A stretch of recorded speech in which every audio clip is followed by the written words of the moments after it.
Welcome, everyone, to the ACL Athlete Podcast. This is the podcast where we talk about everything related to the ACL, whether that's the injury itself, the rehab process, return to sport, and more. I'm your host, Dr. Ravi Patel, performance physical therapist and coach. Between myself and fellow guests and experts, you'll learn through the lens of the patient, the healthcare professional, and the coach. The goal of this podcast is to equip you, the athlete, with the education to make the best informed decision about your care and your ACL journey. Thanks for joining. Now let's dive into today's episode. What is up, team? And welcome back to another episode on the ACL Athlete Podcast. So at the recording of this episode, we are into the new year, 2026. At the time you're listening to this, it is likely 2026. It might be 2027, 28, and on. So welcome to any time point if you are from the future. But as we head into this new year, I always love to talk about reflection-based work, which I've talked about before, and then also being able to get into a good mindset as we approach a new year, because we have a full year ahead. Or if you are listening to this in December of 2026, then you know what, the next year ahead or the next 6 months, it honestly doesn't matter. It's just nice whenever it's a new year, because we tend to have these moments of slowing down and then being able to reset the tone for the year, because a lot of people do some goal setting, resolutions, whatever that may be.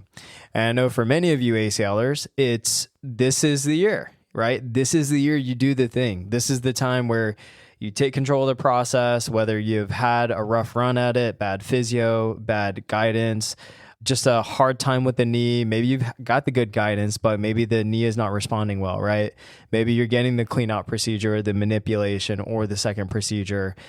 It happens, right? But you're like, this is my year to make it happen, get back to doing the thing and get yourself in a better place, right?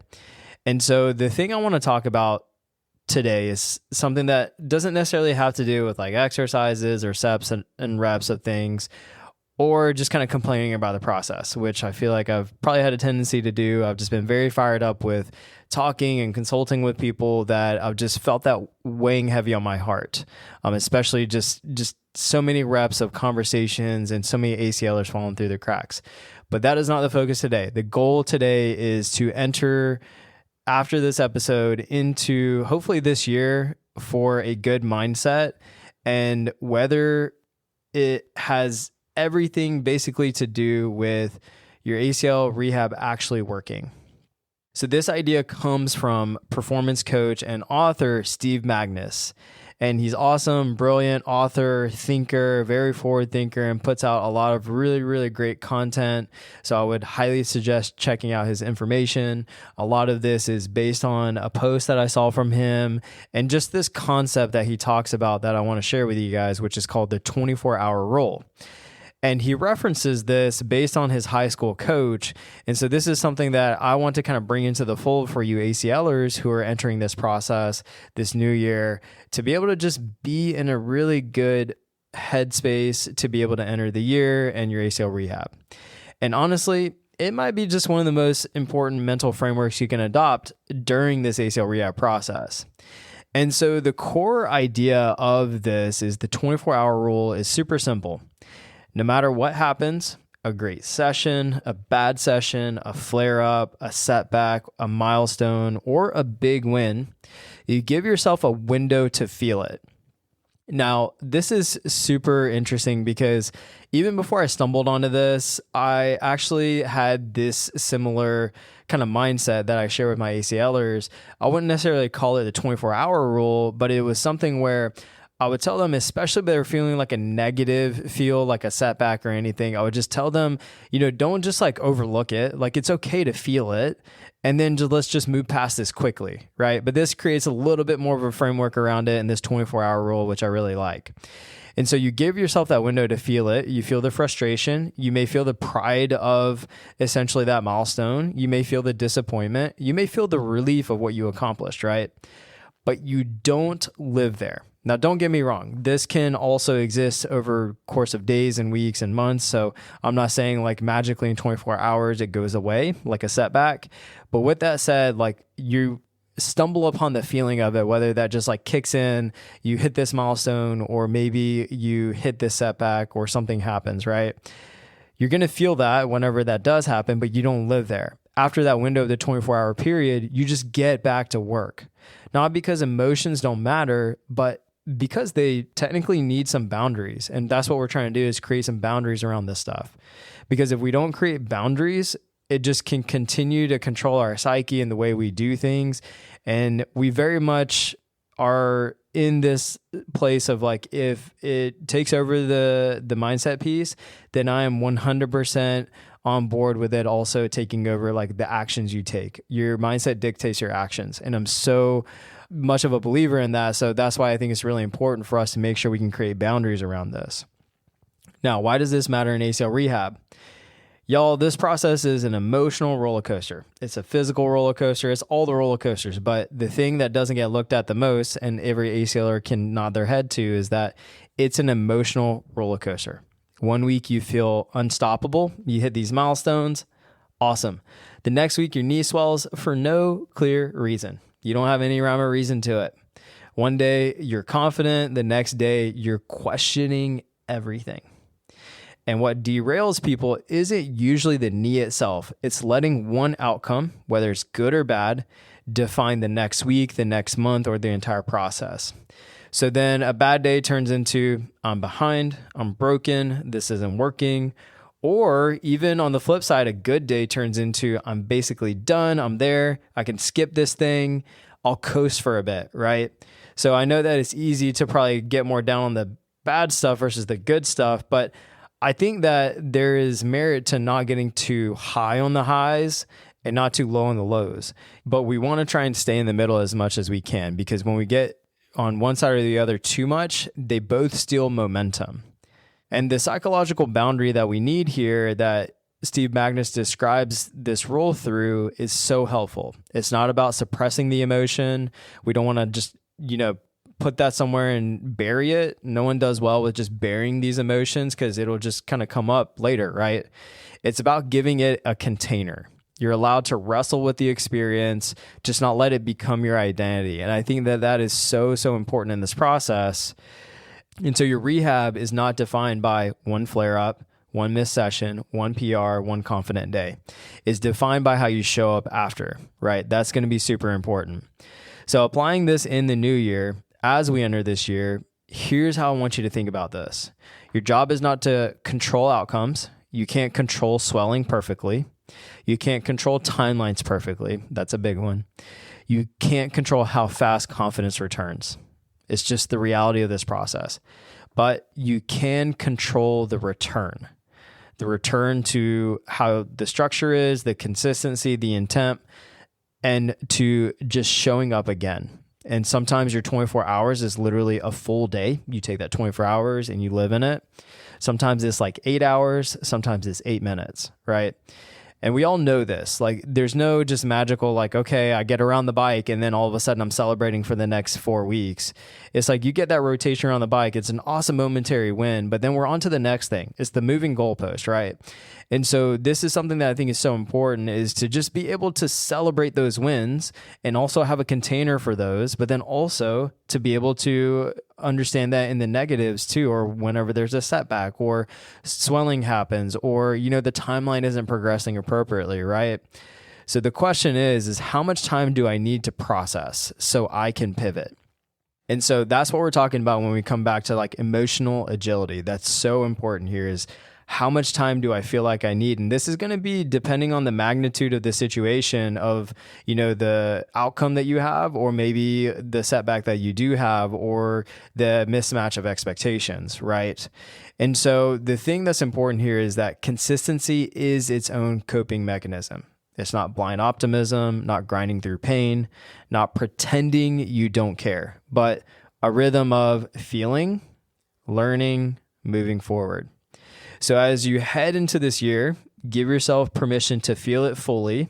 I think that's super important here, but don't let any single moment linger long enough to steal the momentum, right?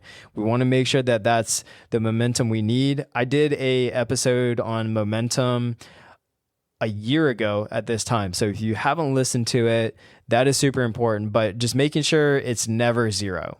That means even if it's 0.1%, you still have positive momentum in the right direction. But again, we're not looking for max out momentum. That's awesome, but that's just not sustainable in life and just with this process. But you also want negative momentum either. You don't want that. That's just also going to steal from this as well. So we want to be able to allow that momentum to build. But the thing is that you don't control the outcome. You can control the return of what the controllables are. And that's exactly how ACL Rehab works. So that's going to be something that I want you guys to take with you this year that I think is super important, is that no matter the win or the loss, the joy, the disappointment, the next day you just get back to work using the 24-hour rule. Don't get too high on the highs. Don't get too low on the lows. Allow yourself to have that container for it. And we're not compartmentalizing things. That's also not a healthy behavior necessarily.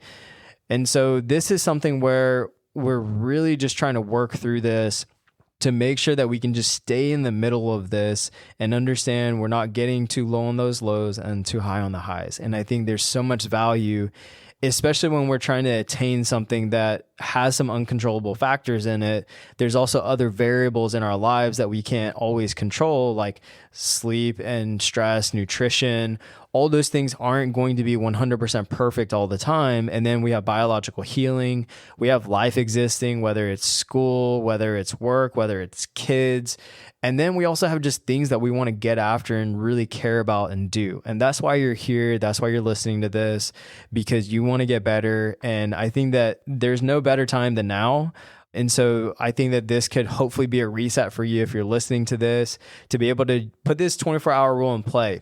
And I'm not saying you need to do this for the next 6 months or a year. Amazing if you do. But my recommendation is just give this the next week, next 2 weeks. Just try to do it for a couple of days, especially if you find yourself in a place where you might be talking to yourself a little bit more negative than positive. Because I think it's so important, because it's easy to get down on yourself because there are going to be more lows in this ACL rehab. It's just by nature the way this is.